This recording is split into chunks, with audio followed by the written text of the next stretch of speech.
I'm Steve Terrell, I'm the maintenance manager for Mitsubishi Cement, and I have the pleasure of introducing our next keynote speaker, Rob McCaffrey. After training as a geologist, Rob McCaffrey co-created Global Cement magazine back in 1996 and is now the journal's editor-director. Global Cement is now the world's most widely read, audited cement industry magazine, being digitally distributed to over 30,000 readers each month. He has visited cement plants in over 30 countries on 5 continents. Rob has also organized a number of specialized cement industry conferences over the years, including CEN Fuels on alternative fuels, and the forthcoming CEN CCUS conference in Oslo on cement industry carbon capture and sequestration. Dr. McCaffrey has been analyzing and commenting on the global cement industry for over 30 years, has attended around 20 IEEE-IAS PCA cement industry conferences, and this year marks his 4th presentation at this event. He's married with 2 grown-up daughters and enjoys running, sailing, and singing in that order. I'm also remiss if I don't tell you he's an avid bird watcher. So would you join me in welcoming Rob McCaffrey.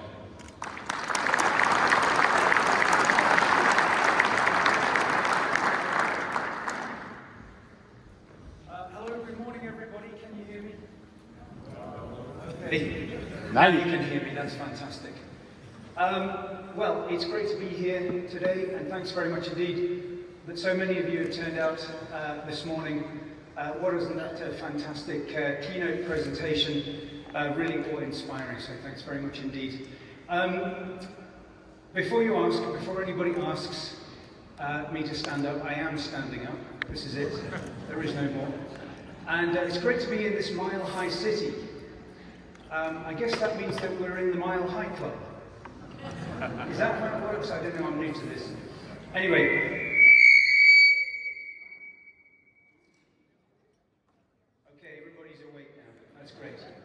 Okay, I've got a lot of presentation slides to get through, so let's have a crack on. So this morning I'm going to be talking about how the situation is at the moment and how it might develop in the coming years. But I've got a disclaimer about the future. Anything could happen. That's the simplest disclaimer that you're ever going to see. And the fact is that it's difficult to make predictions, especially about the future, and that's Yogi Berra, as many of you will already know. I'm going to tell you what we're going to be discussing in the coming minutes. We're going to have another quick look at global demographics, vitally important. I'm going to update you on the disastergram. We're going to have a look at the end of ordinary Portland cement clinker. We're going to look at the concept of peak clinker. We're going to discuss briefly what comes after cement. And we're going to ask ourselves, how can cement companies profit from the situation that is going to be arising in the coming years?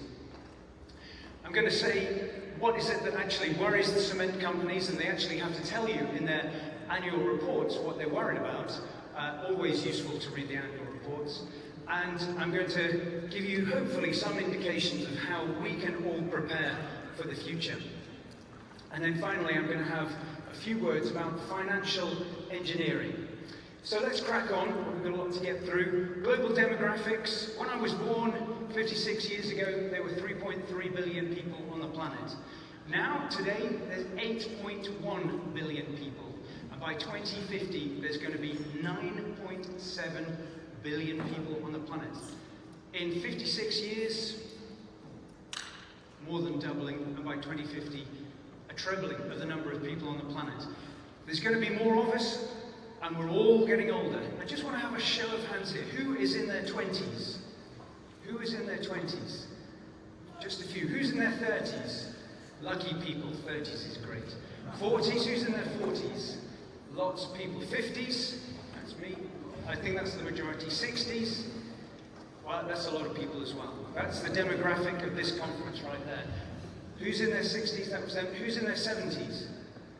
70s? Anybody in their 80s? You're undecided. Okay. Check your birth certificate. Nobody in their 90s. Okay. Fantastic. Well, we're all getting older. That's for sure. Can I have the slides back up? Thank you. we're all getting older, and a lot of countries actually are getting old very, very quickly indeed. The fact is that China, everybody's worried about China coming up. It's going to be a global giant in terms of economy. The fact is that China is likely to lose 600 million of its population between now and the year 2100. It's going to get very old, those people are going to die, and they're going to lose 600 million people. It's 1.4 billion people at the moment. It's going to go down to less than 1 billion people. The other interesting and important thing is that industrial activity, economic activity is inexorably heading eastwards. And a lot of countries, developing countries in the East, the Far East, the Middle East, are going to become developed, they're going to become rich. And the fact is that by 2050, some big economies are not even going to be in the top 20. So for example, Switzerland, Netherlands, Australia dropped from the top 20. The other thing is that the cement industry around the world is going to be benefiting from is the fact that urbanization is increasing, and it was only 41% in the year 2000. It's going to be 66% by the year 2050.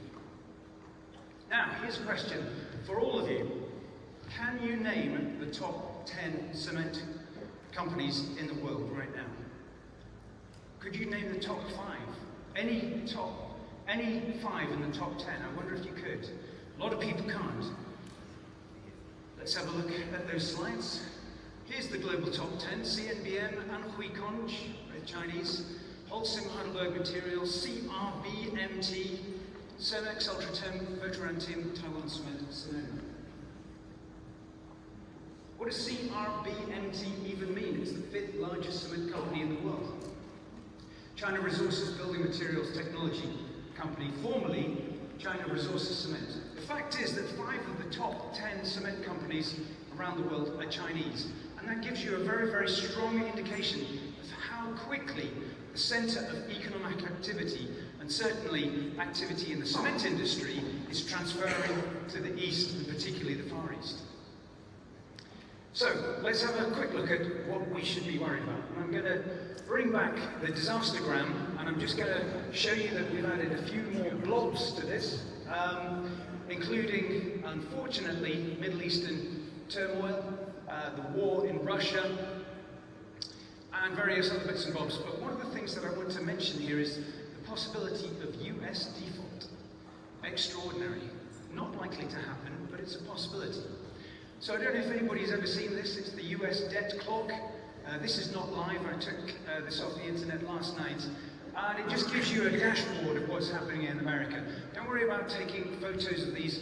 I'm going to tell you at the very end of this presentation where you can get all of these slides in PDF and PowerPoint as well. So I just want to point out that at the moment, the US national debt is approaching $35 trillion. That's a big number. And it's about $266,000 per taxpayer. And I often ask myself, is this something that actually we should be worried about? Well, I also want to point out this is not a political point. The US federal debt climbs whoever is in power. Doesn't matter who's in power, it always goes up. Just ask myself, is it something that we should be worried about? It's a very, very big number. Well, the fact is the US is not the world's most indebted country. You're in very good company. Japan is the world's most indebted country, followed by Italy. And then, depending on the way that you're looking at it and measuring it, France and the UK are around about the same level of indebtedness. But because of the size of America's economy, it costs $433 billion every year to service that debt in interest payments. And that's 16% of the total federal budget each year. Right at the moment, that's 3.1% of the entirety of America's output. But it's going to go up as a proportion to 3.9% by 2034. However you look at it, it's a lot of money. to be giving to the banks, to be giving to the lenders. I don't think America's going to default, but you've got to admit that's a lot of money that's being spent on stuff that you would prefer not to spend it on. When you look at it in terms of household, if you're bringing in $100,000 a year, this is like spending $3,900 on stuff you shouldn't be spending money on. That's like you could go out for a nice meal on $3,900 in America nowadays. Wow, $70 for breakfast for two. It's all changed over here. And the other interesting thing is that China and Japan are the two largest creditors for American federal debt. I just put that out there. It's interesting. I don't think that America is going to default, but in some ways it's like a house of cards. You just give one of those cards at the bottom of the tower a little flick, could go badly wrong. Anyway, let's crack on. Let's talk about cement for the first time. And I just want to ask, is OPC clinker the original and best? Well, it's the original for sure, but it brings a big problem to the cement industry. OPC just creates too much CO2, as we all know. And so governments around the world have decided that we want to have less CO2 in the atmosphere.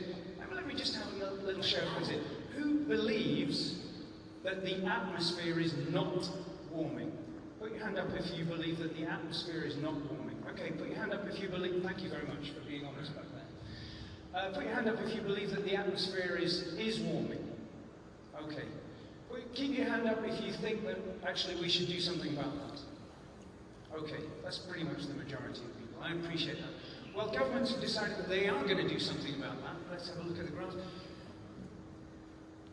They're going to try and tax CO2 out of existence. They're going to charge us for putting CO2 into the atmosphere. Fair enough, fair enough. And the EU ETS decided that they would try and do this, and they managed it. They got CO2 emissions permits all the way up to €100, or about $100 per tonne. But unfortunately, after that, it went badly wrong. They had mild winter weather, they had lower industrial demand, and they had an excess of carbon credits, which meant that the price went back down again. It's now down about 55 or 60 euros of dollars per tonne. But I can guarantee you that they will fix it, that price will go back up again, and for sure it will hit 100 or 150 euros of dollars per tonne within 5 years. And that concentrates a lot of minds. Now, we are on a decarbonisation journey, there's no doubt about it. We're going to have to get used to a lot of acronyms, and many, many different routes are going to be used to get us to the final destination of that decarbonisation journey, in theory, net zero. SCMs, we're going to be looking at nanotech, alternative fuels, CDM, I'm going to talk a little bit about that, hydrogen, and of course, carbon capture, use and sequestration. And I'd like to thank Lusha Green Key Solutions for some of this information. All of those different solutions will be used by the industry in the coming years. And I think, actually, that we'll be seeing cement plants around the world that will use all of these levers and others to get to net zero. You're going to take the lowest hanging fruit, first of all, the cheapest solutions, without a doubt. But eventually, if you are in a very carbon constrained world, you're going to have to start looking ultimately at carbon capture. So ultimately, ordinary Portland cement use will be avoided. And it's the Portland part that I'm afraid is going to become a pejorative term. It's going to be a bad word, Portland cement, because it's the highest emitting CO2 clinker that there is. So from the production side of things, we'll be using all of those levers that I just mentioned. But we're going to be using, reducing the cement content of concrete. They're going to be using all sorts of engineering means to reduce the amount of concrete that's actually used out there. They're going to be reducing the over-design in construction, and they're going to be reducing the amount of construction waste. And the fact is that Cemex, you might know that company, it's a cement producing company.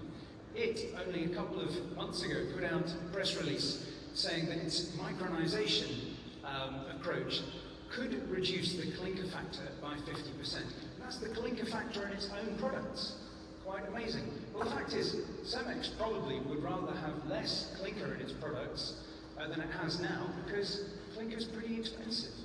So why not use cheaper stuff, hopefully to get to the same level of cementitious activity compared to now.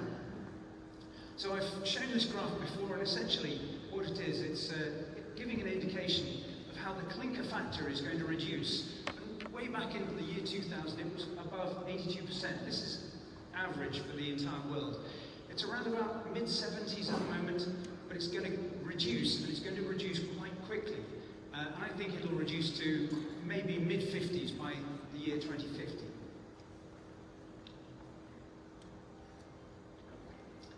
When you look at clinker production capacity around the world, you'll see there are so many countries around the world that have got too much clinker production capacity, all the ones here in red. You count it up, there's over 1 billion tons, 1,000 million tons of clinker production overcapacity around the world.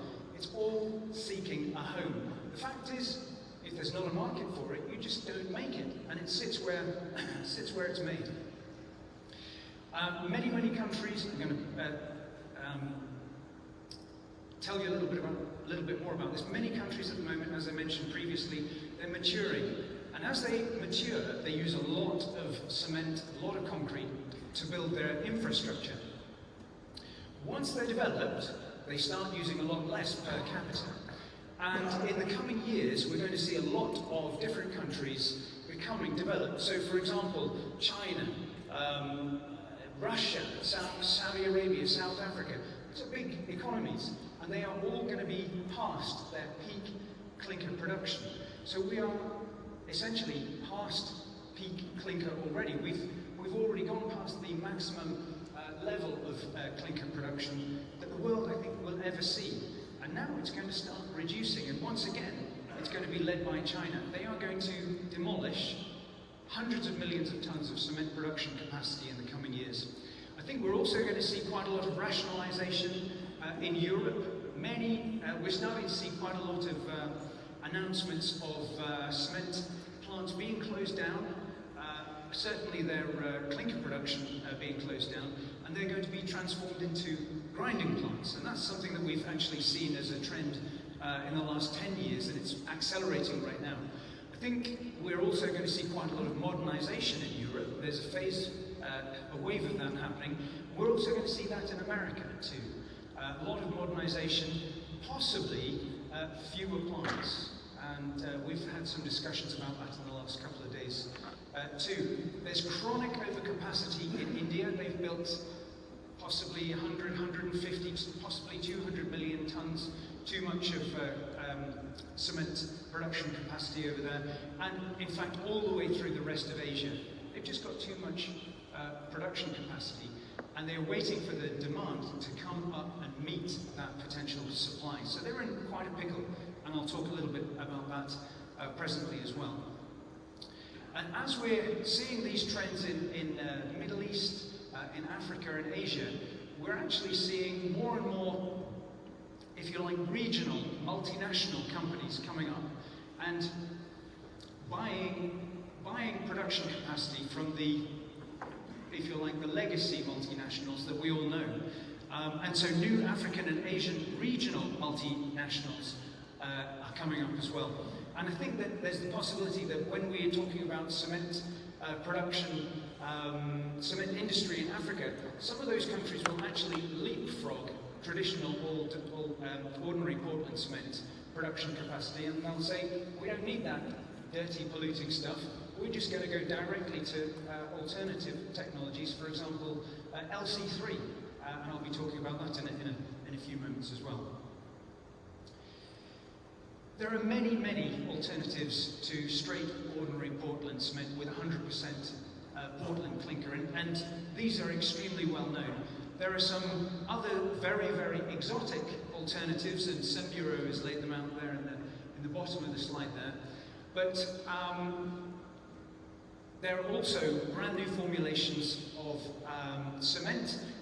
Should we call it cement, or should we just call it cementitious materials? I think there's actually a debate to be had about this, but when you start looking at things like carbonite and Turnacem, they say, okay, we can get a 30% reduction compared to ordinary Portland cement. Then you have things like Sealite, Ment, Terra CO2, Forterra, they're exhibiting here. They've done a good job.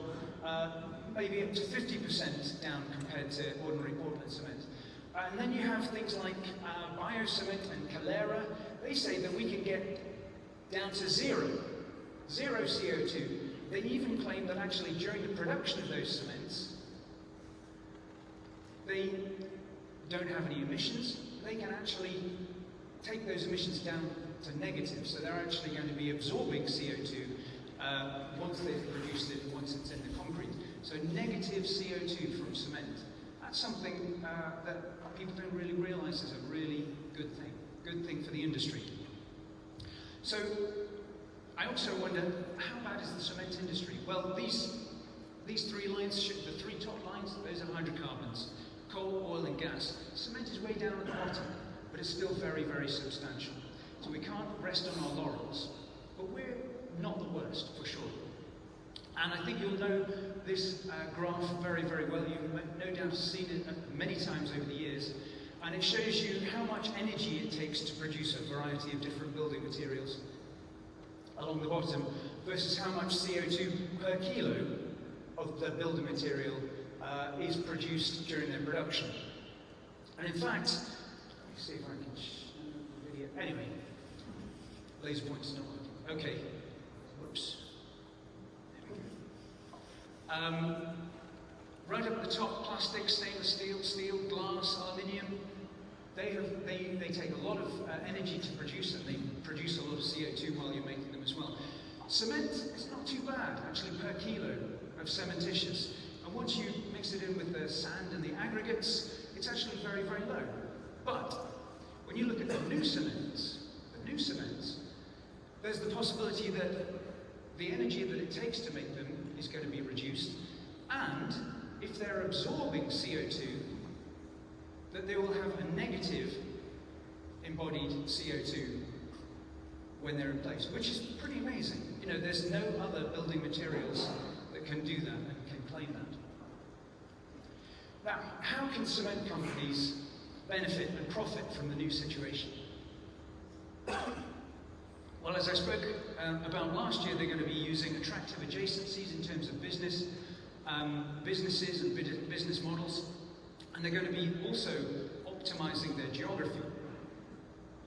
And so this is a diagram I showed last year where a cement company actually surrounds itself with complementary businesses, and we'll show this in a moment. Some companies are actually buying out into the wider business realm, buying into insulation, roofing, chemicals, wallboards, sandboards, prefab, as well as the traditional aggregates and concrete. So they're really going for a horizontal integration. And I call this horizontal integration business model. Now I want to have a quick look at the annual reports of some of the biggest companies that you'll be familiar with, and dig down into what they're doing. So Holcim has got this big division. It's going to be about a quarter of Holcim's revenue very, very soon. And they've made a point of buying into these attractive adjacencies. So they're looking at roofing, they're looking at insulation, additives, polymer sealants. They spend a lot of money on this. It's what they are calling portfolio optimization. What they've actually done is they've sold off a lot of their cement assets. Anything that makes legacy, polluting, high energy, low profit cement, ordinary Portland cement, they're selling it off as fast as they can. And that's the green bar on this graph. And they're investing the money that they get from selling off those businesses into their solutions and products division. And one of the reasons that they're doing this is because they can actually reduce the amount of CO2 per million of sales, per million Swiss francs or euros or dollars or whatever it is. And they've reduced the carbon intensity of of their sales by 42% between 2020 and 2023.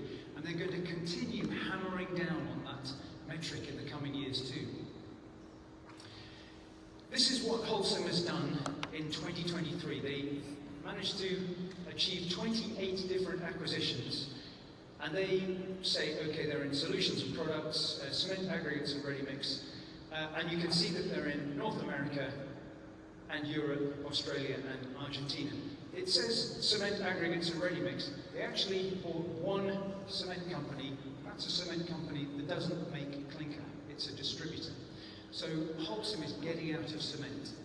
Give it enough time, it's not even going to be a cement company. But you can see that actually they're optimizing their geography.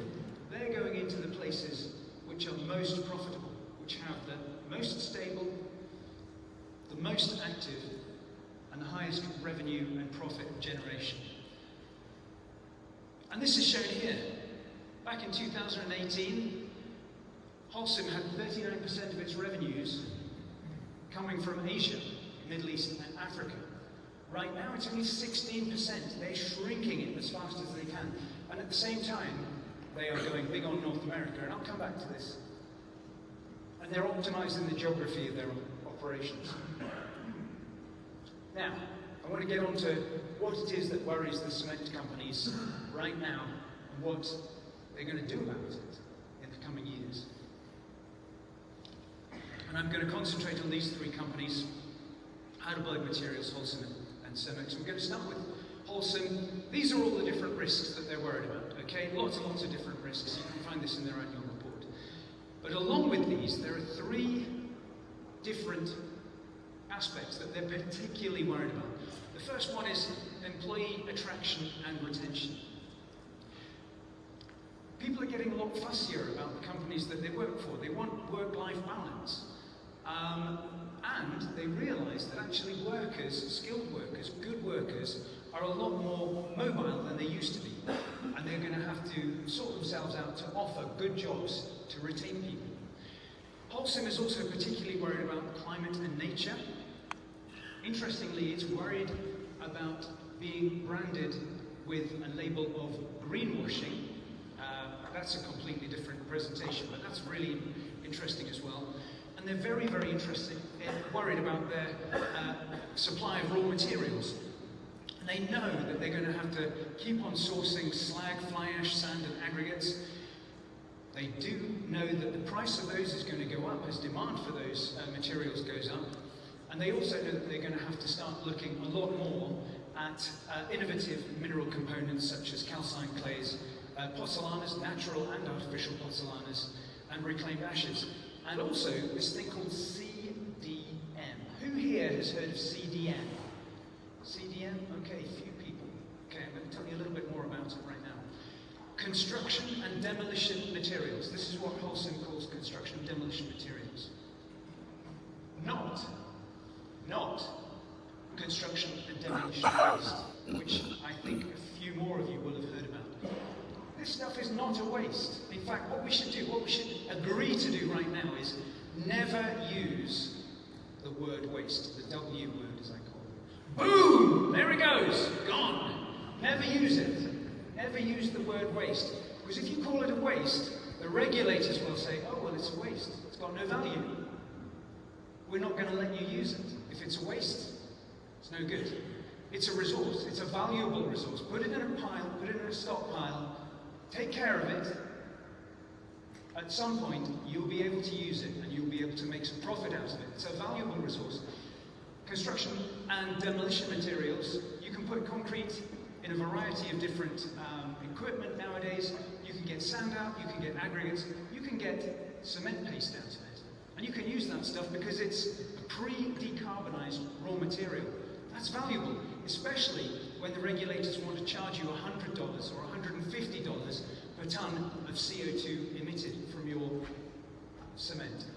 So Holcim has already recycled 8.4 million tons of construction and demolition materials in 2023, and they have a target of getting up to 10 million tons per year by 2025. And it's a big business. It's a big business. It's worth 11 billion right now. It's going to have combined a compound annual growth rate of 9%. It's going to get up to nearly 18 billion by 2028. It's a big business now. It's going to get much, much bigger. So CDM is something that you should all be very, very aware of.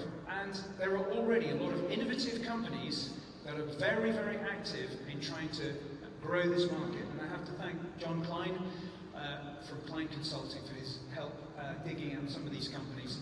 And John, wherever you are, thanks very much. Moving on to Cemex, they have pretty much the same worries as the other companies. Interestingly, they put AI down as one of their worries. And very, very helpfully, Cemex actually gives you a graph of what they're most worried about. The top right-hand corner, the financial impact on Cemex being the greatest and the impact on stakeholders and environment. Health and safety, that's number one. Number two, climate change and natural disasters. And then they're worried about customer relationships and ethics and compliance. Those are the most important things for them, followed by talent attraction, retention and training. Everybody wants good people. Heidelberg Materials, they have the same worries as everybody else. Currency, macroeconomic risks, shortage of raw materials, so on and so on and so forth. But Heidelberg Materials has one particular thing that it's worried about, and that's substitution risks. Substitution of cement by alternative binders, substitution of aggregates through increasing use of recycled materials, and substitution of concrete by other materials such as steel, glass, and wood products. And I've always said, do you know what, if somebody's going to come along and eat your cake, you should eat it before they do. You should be the cannibal. Be the cannibal. Be the cannibal. What does that even mean? Buy me a beer later and I'll tell you. So, this is what we should be worried about, substitution risks. There's always material, there's nearly always a material that you can use instead of cement and instead of concrete. People are using weird materials to make asphalt. They're using weird materials, glass reinforced plastics instead of steel beams. They're using bio-based construction materials. They're building houses out of straw bales. They're even making construction units out of fungus, for goodness sake. So there's always going to be someone that wants to come along and eat our pie. And we have got to be cleverer than the opposition. They're even building sky-rise hotels out of wood. Who here would be very pleased to live or stay in a place, high-rise, that was made out of wood? Yeah, brave people. Nobody. For the record, nobody. Well, there's one, but you would. Okay, brave guy. So the thing is, the cement and concrete industry can do things very smartly. It's filled with brilliant minds. And they're coming up with superb new forms for cement and concrete. And it's what I call beautifuler concrete. Because I've done a couple of surveys previously, people recognize that concrete can be ugly. It can be ugly, but it can also be beautiful, and that's what we need to concentrate on. Of course, for some projects, only concrete will do. Try building that out of wood. Now, I did ask an AI, what would a future without concrete look like? And it came up with this beautiful graphic. It's a bucolic valley with villas and these weird structures on the top there. I don't know what those are for. And it looks pretty good. But you know what? If you zoom in, some of those houses are falling down. And that's what a future looks like without concrete. Now finally, I just want to get onto the topic of financial engineering. And I want to ask whether or not it's actually generating real value.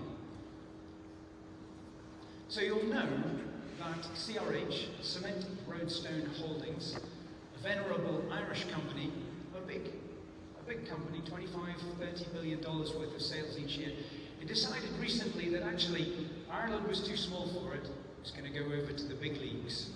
And what it did was it actually changed its primary listing over to New York. So it's now an American company.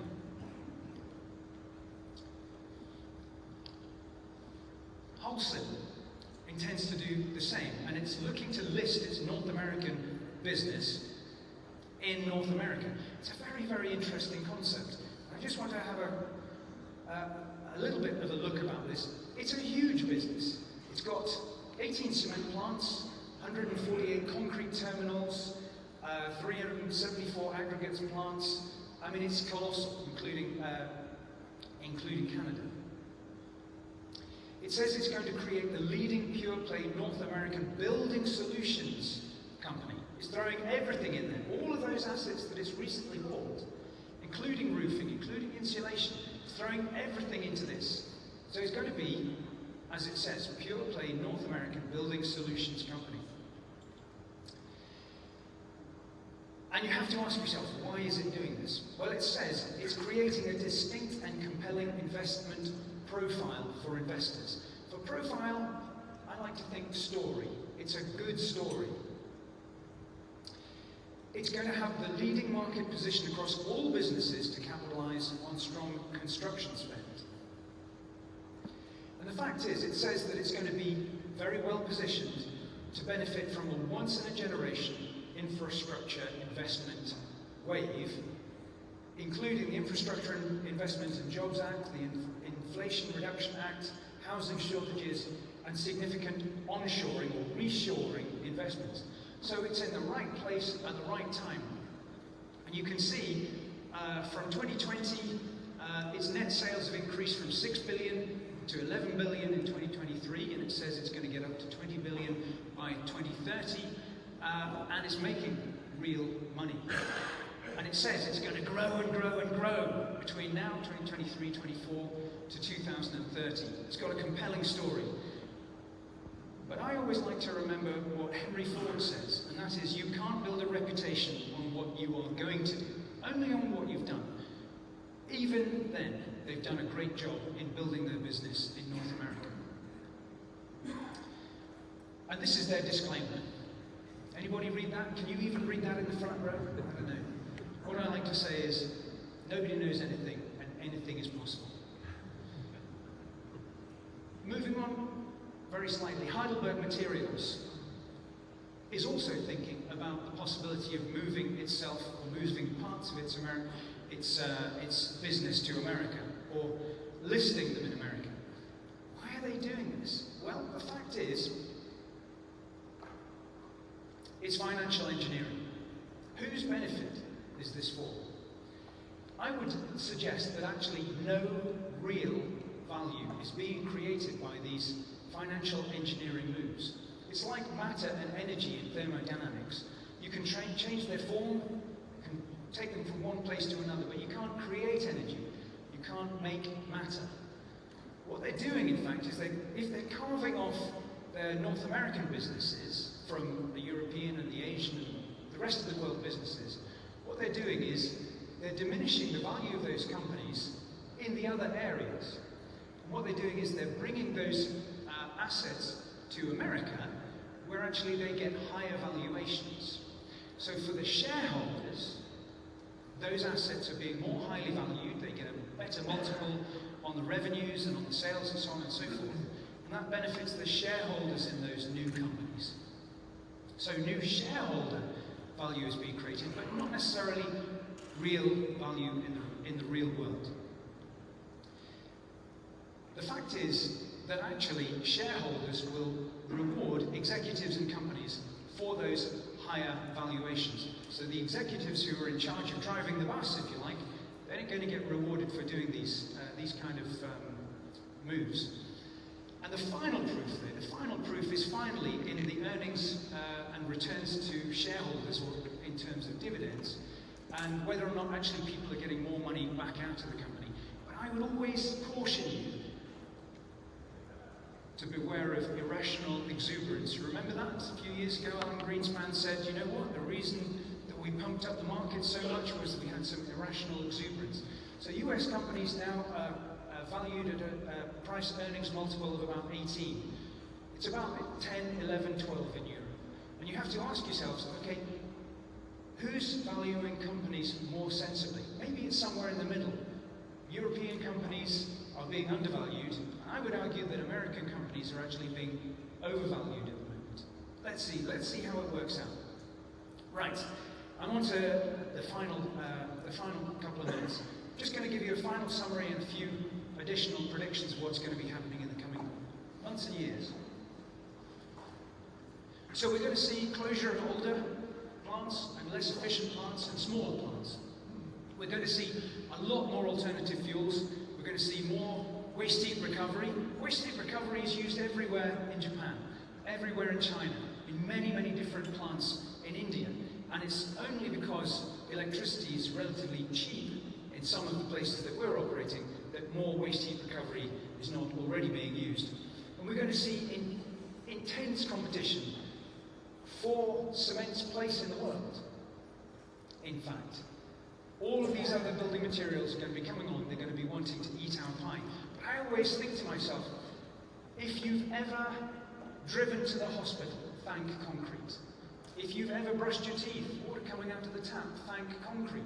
If you've ever been to school, thank concrete. If you've ever lived in a house, thank concrete. If you've ever flushed the toilet, I hope you did, thank concrete. You can't have a lot of these things without concrete, and everybody wants it and needs it, and it's a miracle material.